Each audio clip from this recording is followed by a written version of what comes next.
Sekarang pertanyaan begini, yang dilaksanakan di Aceh ini oleh BSI, oleh Bank Syariah sekarang ini, apakah sudah sesuai dengan prinsip syariah? Pertanyaannya, apakah sudah sesuai dengan prinsip syariah? Prinsip syariah yang dimaksud itu apa? Seperti apa? Tidak ada penjelasan itu. Prinsip syariah. Modelnya yang mana prinsip syariah itu? Yang kita ambil. Sekarang tulisannya menerapkan prinsip syariah. Sekarang kita tanya, prinsip syariah yang seperti apa? Apakah seperti Arab Saudi? Apakah Sudan? Apakah Iran? Jadi kan ada contohnya kita. Yang mana kita ambil? Prinsip syariah seperti apa? Dalam praktek yang sekarang, coba kita tanya sekarang. Sekarang kita tahu bersamalah. Praktek yang sekarang. Malah orang membanding-bandingkan. Malah lebih menguntungkan bank konvensional dibanding bank syariah.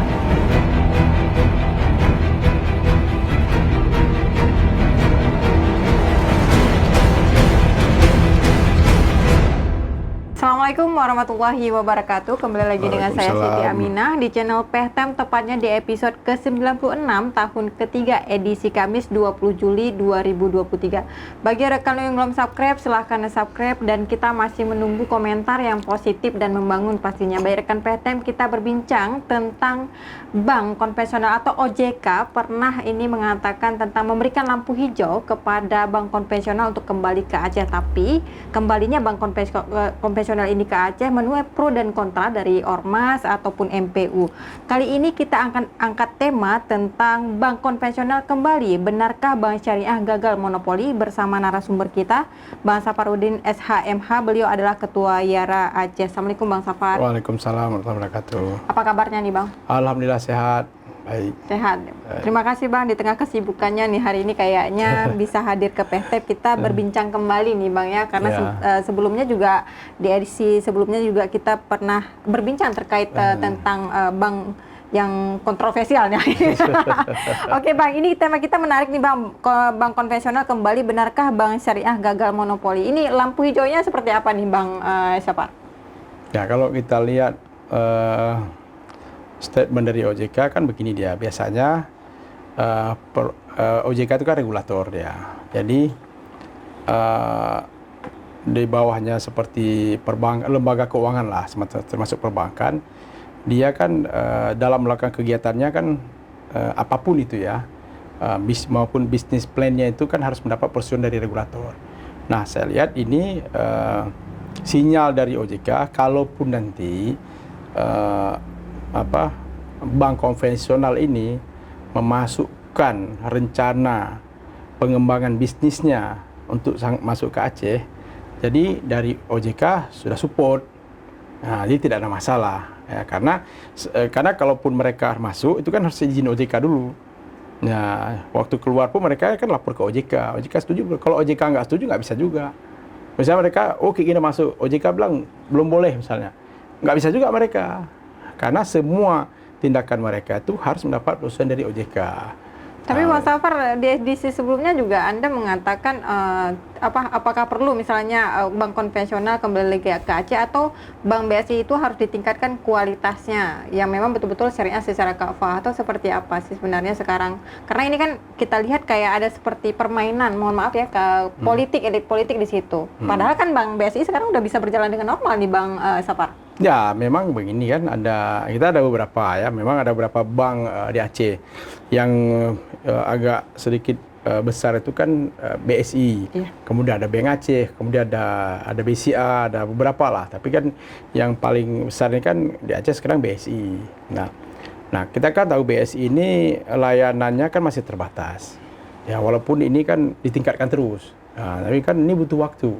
Karena peningkatan dia dari buku 2, buku 3, buku 4, ini kan banyak persyaratan yang dipenuhi. Nah, sementara kalau bank konvensional itu kan sudah buku 4 semua. Jadi layanan itu kan lebih mudah. Nah, misalnya BCA sekarang, kita ganti ATM itu nggak perlu kita ke kasir, nggak perlu ke CS, nggak perlu. BCA itu kalau ganti ATM itu cuma 1 atau 2 menit. Ya, saya ada berapa kali ganti ATM di Jakarta, hilang ATM, saya cuma bawa KTP, taruh di mesin, kemudian dibaca, kemudian masukkan nomor rekening, masukkan PIN, sudah selesai, keluar ATM-nya. kartu ATM udah selesai. Ya, jadi tapi kan di BSI saya rasa belum bisa seperti itu belum. Saya belum pernah lihat mesinnya. Kalau BSI ya. Kalau Mandiri juga terakhir sudah menuju ke situ. Tapi biasanya sudah lebih dulu ya. Ini kan layanannya kan semakin besar. Nah, kita berharap memang BSI ini kan ada layan sampai seperti itu. Karena BSI ini masuk ke Aceh dia karpet merah. Ya, karpet merah banyak fasilitas lah yang diberikan kepada BSI dari Aceh ya. Jadi harus ada timbal balik. Nah, BSI harusnya lebih meningkatkan pelayanannya. Ya, kemarin kan banyaklah komplain-komplain. Seharusnya komplain ini terus terus menjadi masukan.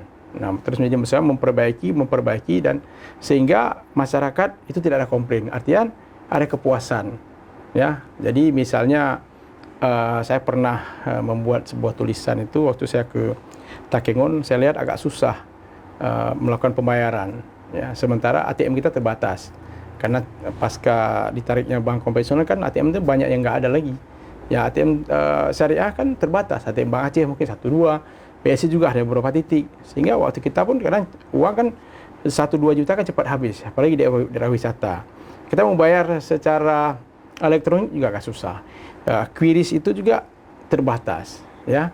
Nah, jadi saya ingin waktu itu mendorong bagaimana bank syariah, Bank Aceh kah, BSI kah, ini kan menjadikan Takengon itu kota destinasi wisata yang berbasis perbankan digital. Oke, Bang Safar, tapi ketika melihat kita pro dan kontra ya terkait kembalinya bank konvensional ini kembali ke Aceh, itu kan juga ditanggapi beberapa ketua NPU dan ormas yang lain sebagainya. Apakah memang keinginan kembalinya bank konvensional ini keinginan masyarakat atau keinginan elit penguasanya nih, Bang Safar?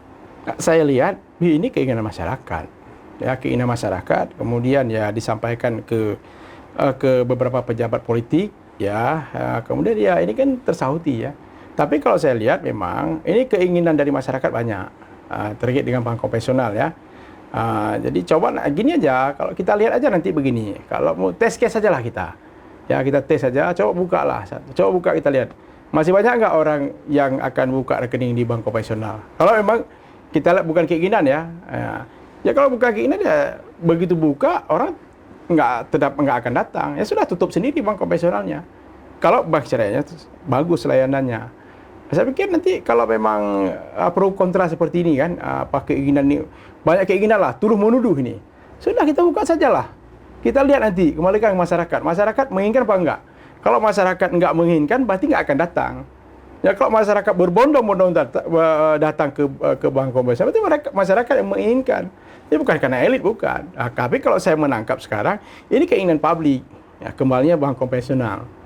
Nah, begitu. Oke, tetapi kan kita ada regulasi nih, Bang Safar. Kalau misalnya Aceh dengan kekhususannya, dengan syariat, artinya sesuai dengan kanun LKS juga kita lihat di ayat 4, kalau nggak salah, atau pasal 4 kan semua lembaga keuangan yang beredar di Aceh harus berdasarkan syariah. Artinya mikir-mikir lagi nih bank konvensional untuk datang ke Aceh nih, Bang Safar. Apalagi takut dengan regulasi-regulasi yang belum maksimal di Aceh sehingga mereka mau datang, atau ini beresiko atau seperti apa nih, Bang Safar? Ya kan ini dia, ini kan memang diatur begini, pasal 2 atau Undang-Undang 11 ya, Kanun nomor 11 2018.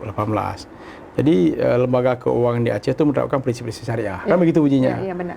Ya, sekarang pertanyaan begini, yang dilaksanakan di Aceh ini oleh BSI, oleh bank syariah sekarang ini, apakah sudah sesuai dengan prinsip syariah? Pertanyaannya, apakah sudah sesuai dengan prinsip syariah? Prinsip syariah yang dimaksud itu apa? Seperti apa? Tidak ada penjelasan itu. Prinsip syariah. Modelnya yang mana prinsip syariah itu?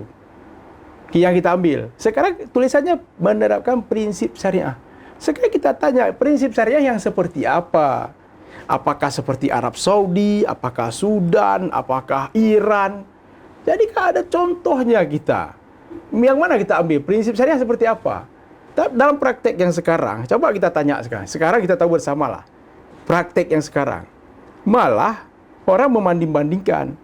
Malah lebih menguntungkan bank konvensional dibanding bank syariah. Itu di sisi keuntungan ya, bukan bicara prinsip dulu.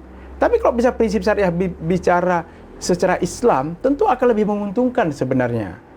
kalau bicara syariah tentu lebih meringankan. Tapi ini justru beban, ya? Tapi ini justru memberatkan. Nah, apakah ini sudah sesuai dengan tujuan prinsip syariah dalam kanun?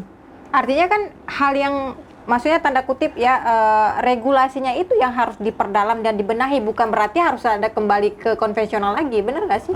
Jadi begini juga. Ini tadi kan kita bicara tentang prinsip syariah. Iya. Ya, ini yang diterapkan di Aceh. Saya pernah sampaikan ini. Ini tolong kita dalami lagi prinsip syariah seperti apa yang diterapkan. Malah saya minta ke Dewan Syariah Aceh itu coba breakdown itu prinsip syariah. Kita semua dukung prinsip syariah itu. Yang prinsip syariah bagi untung bagi rugi kita dukung.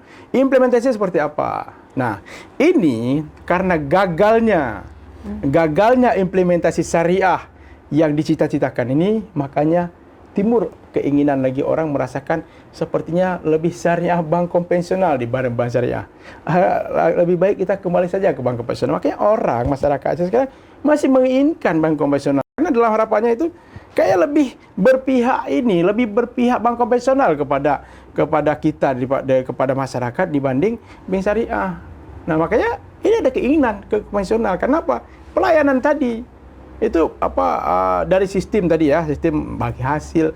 Kalau syariah apa bagi hasil, kalau konvensional namanya bunga. Ini kan hanya penamaan saja sebenarnya. Oke, Bang Safar, ini terkait tentang bank syariah ya. Artinya kan kita tahu ini BSI ini kan satu kesatuan ini ya, dari 3 bank, dan ini kan dari pusat juga seluruh Indonesia, dari Sabang sampai Merauke menjadi BSI. Artinya apa sih menjadi kekhususan misalnya di Provinsi Aceh sehingga BSI itu bisa disyariahkan secara kafah lagi seperti itu? Kan itu regulasi dari pusat nih, Bang Safar. Kayak begini dia, regulasi dari pusat kayak begini. Di Aceh ini kan kita bicara tadi karena ada Kanun nomor 11 tentang LKS Lembaga Keuangan Syariah, ya. Kalau kita bicara dari pusat kan ya namanya Bank BSI seluruh Indonesia buka terus, semua ada masalah itu buka, di mana aja boleh buka. Nah, sekarang kan kita, tapi di tempat lain ada nggak penutupan bank konvensional? Kan tidak ada. Kenapa kita ada penutupan bank konvensional? Kenapa? Karena diatur dalam LKS itu. Karena tadi diatur LKS tentang prinsip syariah tadi, ya kan? Nah, makanya yang saya katakan tadi, ini kan pemaknaan syariahnya ini tadi, ya, prinsip syariahnya tadi. Ketika orang tidak puas dengan prinsip syariah yang dicita-citakan dalam kanun itu, orang ingin kembali ke bank konvensional. Jadi gimana ya? Gimana tadi yang ditanyakan tadi? Artinya maksudnya apakah kekhususan maksudnya di Aceh ini syariahnya diatur atau tidak seperti itu? Secara kafah kan itu regulasi dari pusat sama. Apakah memang bisa dipilahkan? Kan itu cuma cabang aja, Provinsi Aceh, provinsi lain. Ini ya, makanya saya katakan begini dia kan, kalau bank syariah kan memang dia boleh di seluruh Indonesia boleh, nggak masalah, dan itu tidak mengganggu bank konvensional. Nah, kita kenapa di sini bicara kekhususan tadi kan ada LKS-nya, ada kanunnya, karena yang sebenarnya sama dengan daerah lain, tapi karena saya memahami ada salah pemahaman tentang regulasi sehingga berinisiatif untuk membatasi operasional bank konvensional di Aceh. Kenapa misalnya kayak pejabat, misalnya orang-orang yang kontra terhadap bank syariah ini tidak memperjuangkan aturan regulasi yang memang menjalankan BSI itu secara kafah seperti itu? Nah, ini kan begini. Kenapa harus misalnya balik lagi ke konvensional, seolah-olah dikotak-katik nih aturan kekhususan Aceh itu? Kan begini dia. Ini saya kan sudah berapa kali saya sampaikan. Harusnya ini tugasnya DPR. Kan DPR yang buat aturan. Kan begitu. Kemudian ada DSA, Dewan Syariah. Kita tanya ke Dewan Syariah. Dewan Syariah patokannya ke DSN, Dewan Syariah Nasional. Ya. Jadi kita ini tidak ada master plan. Sebenarnya kanun ini mau kemana? Apa master plan dari kanun LKS ini nggak ada kita. Jadi meron-ron kayak gitu. Nah, jadi sebenarnya kalau saya sepakat ya. Nah, kita pengen kalau bisa undang di anggota DPR, tanya anggota DPR di sini. Ini yang dimaksud prinsip syariah dalam kanun itu seperti apa? DPR harus menjelaskan karena apa? Itu produk DPR. Ya, apa latar belakang DPR mengesahkan menerapkan prinsip syariah di Aceh apa? Tolong jelaskan. Karena saya tidak melihat itu di naskah akademik. di rancangan itu, di penjelasan kanun nggak ada. Ada prinsip syariah. Ya sudah seperti itu aja. Seperti apa prinsip syariah? Apakah seperti ini prinsip syariah? Oke, tapi Bang Aceh kita lihat nih Bang Safar ya. Kalau kita telaah lagi ya pemirsa PTM, ada beberapa memang hasil interview kita misalnya dengan nasabah Bang Aceh Syariah, BSI seperti itu. Kayaknya beda tipis nih, tapi orang nggak bisa tuh mengusik Bang Aceh. Kenapa? Bang Aceh Syariah dari konten misalnya dari semua hal hampir sama dengan BSI. Tidak murah juga, menekan juga. Gini dia ya, kan begini, ini yang ribut-ribut kan selalu BSI yang ribut. Iya, makanya seolah-olah ini kan BSI kayak diperangi gitu. Bukan diperangi BSI, karena begini dia, karena kalau Bank Aceh itu nasabah Bank Aceh dari dulu dia nggak komplain, dia biasa aja Bank Aceh, kan ada pasarnya. BSI ini nasabahnya itu nasabah mana? Nasabah BRI, nasabah Mandiri, BNI dan bank-bank besar ini, dan mereka sudah menikmati layanan yang prima. Ketika mereka di downgrade layanannya, ya komplain lah kita. Itu yang membuat ribut. Dan itu sangat banyak di Aceh nih. Nasabah-nasabah bank-bank ini yang kemudian ditaruh ke BSI. Dan itu yang membuat ribut itu. Ya, kalau Bank Aceh, ya mereka nggak masuk ke Bank Aceh. Bank Aceh dari dulu nasabahnya seperti itu ya sudahlah. Ya kebanyakan kan PNS di situ, di Bank Aceh. Ini tidak banyak yang komplain di Bank Aceh. Coba kita tanya berapa orang nasabah Bank Aceh? Tidak banyak. Karena yang banyak kan di bank konvensional dulu. Dan ketika bank konvensional tutup, semua diarahkan ke BSI. Nah, yang ribut ini kenapa ribut? Ya BSI yang ribut. Ya nasabah BSI yang ribut. Kalau Bank Aceh, anteng-anteng aja nasabahnya. Tidak ada masalah di Bank Aceh layanannya. Iya kan? Yang ribut kan BSI. Karena layanannya, saya Mandiri misalnya. Ini di Mandiri seperti ini bisa. Ini kok nggak bisa ini? Ini di yang BNI juga gitu. Berarti kalau misalnya Anda sebutkan begitu Bang Safar, konsepnya pada pelayanannya bukan pada syariahnya. Kalau misalnya lihat dengan syariah, label syariahnya, Bang Aceh Syariah dengan BSI Syariah itu hampir sama loh. Begini dia kan. Karena begini, kalau orang yang nasabah Bank Aceh, kalau dia bisa aturan, misalnya gini, dia nggak komplain lagi dengan sistem yang ada ya. Dia udah tahu. Cuman kenapa orang mengkomplain BSI? Ini kan yang kita gemborkan BSI seolah kayak begini, ini BSI kan syariah nih. Karena orang konvensional dia sudah pengalaman, misalkan pernah ambil pembiayaan di konvensional. Ketika diambil pembiayaan di syariah, kok beda ini? Kok lebih mahal hitungannya? Nah, gitu itu yang membuat ribut. Jadi yang prinsip syariah yang mana? Nah, gitu. Tapi kalau di bank aja sama juga sebenarnya, tapi nasabahnya nggak ribut. Tapi ketika bicara kita prinsip syariah tadi dalam kanun itu akan menyasar semuanya nanti. Tapi hanya pintu masuknya melalui keluhan-keluhan layanan yang ada di BSI, karena nasabahnya banyak di BSI. Oke, kalau misalnya Anda melihat nih kan OJK udah mengeluarkan statement nih Bang Safar kayak kasih lampu hijau gitu. Itu apa sebagai ancaman untuk misalnya antisipasi nih untuk BSI agar lebih bagus atau seperti apa? Atau itu betul-betul karena ini banyak kontra juga nih misalnya dari ketua MPU misalnya sempat ya menyebutkan pemirsa PTM jangan usik nih tentang kekhususan Aceh. Nah, itu seperti apa nih Bang Safar? Apa? Saya pikir tidak ada emosi kekhususan Aceh. Malah saya lihat statement OJK itu malah mendukung dia kekhususan Aceh. Ya kan? Ya mendukung supaya apa? Aceh ini kan daerah istimewa. Berikanlah hak istimewa untuk Aceh. Ya, tapi menjalankan syariat Islam kan tidak diusik. Kan tidak diusik menjalankan syariat Islam bagi masyarakat Aceh. Ya silakan menjalankan syariat Islam. Kalau OJK nggak melarang masyarakat Aceh menjalankan syariat Islam. Ya kalau misalnya perbankan konvensional masuk, ya silakan masuk saja. Ya kalau orang merasa bank konvensional itu tidak haram, ya haram, jangan deketi dong haramnya. Kan jangan usah deket.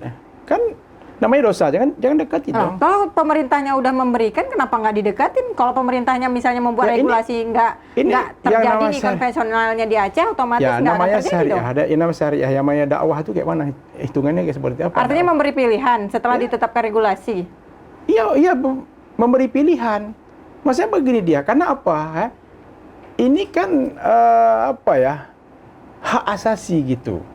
Saya misalnya. Muamalah loh ini Bang Safar. Ya? Muamalah loh. Ini muamalah itu diatur dalam hukum fikih yang memang tidak bisa ditentukan kalau misalnya bukan hitam dan putih.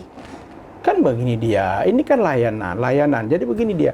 Ini kan kalau kita putar balikkan, ini kan bukan kita tidak bicara pada konteks ini hukum agama, ini hukum. Enggak, ini yang saya bicarakan ini kan ketika kita hidup bernegara ini. hidup bernegara. Jadi negara ini kita harus tahu ada hukum negara yang mengatur. Ya bukan hanya hukum Islam. Hukum Islam itu berlaku bagi umat Islam. Begitu juga hukum agama yang lain, ada hukum masing-masing tunduk pada umat masing-masing, kepada agama masing-masing umatnya. Nah, sebagai warga negara, nah kita juga diatur. Ada konstitusi kita, ada hak asasi. Nah, kan ini misal saya, ya kan? Saya kan misal perbankan, apakah saya nggak boleh memilih? Ya, di konstitusi saja agama saya boleh memilih kita. Setiap orang boleh memilih agama dan kepercayaan masing-masing, dan negara itu menjamin. Apakah itu bank nggak boleh memilih? Ya kan? Ya persoalan nanti dosa tidak itu urusan dengan Tuhan nanti. Lain lagi ceritanya. Tapi bernegara kan tidak boleh diatur itu. Nah begitu. Lagi ya itu satu ya. Kemudian ini kan apalagi banyak pendapat sekarang itu tentang bunga bank. Bunga bank itu kan banyak ulama berpendapat itu tidak riba. Jadi itu kan bisa. Jadi kalau bicara ini luas sebenarnya. Yang mana kacamata mana mau kita pakai? Nah kalau saya kan melihat ini bagaimana lebih menguntungkan umat gitu. Lebih menguntungkan umat, lebih menguntungkan publik. Ya, kan negara kan harus menyediakan layanan untuk memajukan masyarakatnya. Nah, kalau seperti ini misalnya, apakah tindakan seperti ini pemerintah Aceh untuk bank konvensional, apakah memajukan masyarakatnya? Apakah tidak membuat kesulitan? Proses ini banyak menimbulkan kemudaratan, ya, yang mungkin tidak terungkap. Ketika proses perbankan tutup, bank tutup, banyak orang di PHK. Banyak orang kehilangan pekerjaan, itu kan mudarat itu. Itu kan membuat orang menderita, menzalimi orang. Apakah itu yang kita tuju, yang cita-citakan? Nah, itu yang harus kita pikirkan juga. Jangan menerapkan membabi buta kemudian tanpa melihat implikasinya. Ini kan tidak kajian ini. Nah, itu dia. Oke, terus gimana nih kalau misalnya statement itu misalnya kayak ketua MPU, kita kan punya ulama nih Bang Safar, apakah memang dilangkahi atau seperti apa? Ya ulama kan memang memberi saran, silakan saja, tidak masalah. Yang namanya ulama berpendapat tidak masalah, silakan aja beri saran. Tapi kalau saya tetap mendukung kembalinya bank konvensional. Nah, supaya kan dampak itu begini dia. Saya melihat secara regulasi ya, nanti secara kajian, secara ekonomi, dampak ekonomi mungkin kan ada orang-orang yang ahli ekonomi yang bicara seperti Pak Rustam ya. Saya kan tidak kapasitas untuk bicara itu. Tapi saya melihat dari sisi regulasinya. Ya karena dari awal saya memang berpendapat tidak ada aturan yang melarang bank konvensional. Nah, kemudian proses-proses seperti ini banyak kemudian walaupun sudah keluar ada lagi keinginan OJK ingin mendukung kembali bank konvensional. Nah, ini sebuah tanda yang bagus. Bagi saya ini bagus. Ya, jadi ada kemajuan lagi lah. Untuk Aceh dengan banyak bank konvensional kan tentu akan membuka banyak lapangan kerja nanti. Begitu bank buka ini kan pasti orang-orang Aceh juga yang akan bekerja. Kemudian pembiayaan mungkin akan lebih banyak lagi pembiayaan. Pertanyaannya mau nggak bank konvensional balik lagi ke Aceh dengan regulasi yang terkesan maksudnya tidak makanya pasti? Masalah mau tidak itu terserah mereka. Makanya kita nggak usah bicara menolak. Kita menolak nggak usah. Biarkan saja mereka mau tidak kan. Ini kan pertanyaan ini kena lain. Ada yang menolak. Udah kita bicara menolak, udah nanti ceritanya mau tidak. Mau tidaknya terserah banknya nanti. Misalnya makanya mereka ini sudah ada lampu hijau di OJK ya. Nanti mereka berpikir, mereka kan punya bisnis plan. Oh, kira-kira market di Aceh bagus. Ya kita masuk yuk. Sudah silakan masuk saja. Masalah mau tidak, kita tidak punya kapasitas untuk menjawabnya. Itu banknya terserah. Tapi intinya banyak masyarakat Aceh menginginkan bank konvensional itu tetap hadir di Aceh. Nah, itu dia. Oke, Bang Safar menarik sebenarnya karena ini nggak selesai sebenarnya pembahasan ini kalau nggak konvensionalnya balik ke Aceh ya, Bang Safar, ya. Akan terus menjadi perbincangan. Akan terus diperbincangkan. Oke, Bang Safar, berarti ketok palunya ini ada di DPR? DPR bisa jadi ya. Bisa jadi DPR kalau ingin merubah regulasi bisa jadi ya. Bisa jadi mungkin ada hal yang lain lagi nanti bisa jadi. Berarti totalitas ya kanun LKS itu dirubah ya? Ya bisa dengan dirubah. Jadi artinya begini, kalau sudah ada keinginan, saya pikir cara-cara banyak lah. Selain bukan hanya dengan merubah kanun, mungkin ada cara yang lain untuk bisa supaya bank konvensional itu bisa masuk ke Aceh. Banyak hal pokoknya. Banyak cara lah. Yang penting ada keinginan dari bank konvensional itu masuk. Kemudian OJK juga mengizinkan memberi lampu hijau. Ya silakan operasional mereka. Oke, Bang Sapar, menarik sekali. Silahkan mungkin Bang Sapar bisa disampaikan kepada pemirsa PEHTEM yang ada di rumah, mungkin kepada kepentingan misalnya OJK dan DPR. Silahkan Bang Sapar terkait bank konvensional kembali, benarkah bank syariah gagal monopoli? Ya, jadi kalau saya tetap pada prinsip awal mendukung supaya bank konvensional itu hadir di Aceh. Nah, apalagi sudah ada keinginan dari pemerintah Aceh, Pak PJ Gubernur juga sudah menyampaikan ada keinginan ingin merevisi Kanun LKS dengan tujuan untuk bisa membuka bank konvensional di Aceh. Nah, hal seperti ini saya pikir bukan serta-merta datangnya keinginan itu, tentu sudah ada kajian-kajian penting tentang bagaimana kondisi ekonomi Aceh dan segala macam, sehingga pemerintah berpendapat memang harus ada bank konvensional di Aceh. Nah, ini ke depan mungkin dari surat gubernur ingin merubah gubernur menyampaikan ke DPR melalui perubahan regulasi, mungkin ada cara lain nanti supaya bank konvensional. Tadi intinya kami sangat mendukung keinginan itu, ya, keinginan dari gubernur supaya bank konvensional itu hadir di Aceh. Jadi kepada masyarakat nanti yang memang berkeinginan, kalau bank konvensional dibuka, silakan datang. Kalau memang tidak sepakat dengan bank konvensional, silakan ke bank syariah. Artian banyak pilihan di Aceh.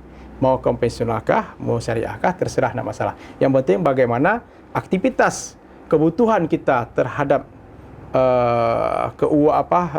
fasilitas keuangan untuk menunjang kegiatan kita bisa terlayani dengan baik, sehingga ya kehidupan kita, ekonomi kita pun ya bisa berjalan dengan baik.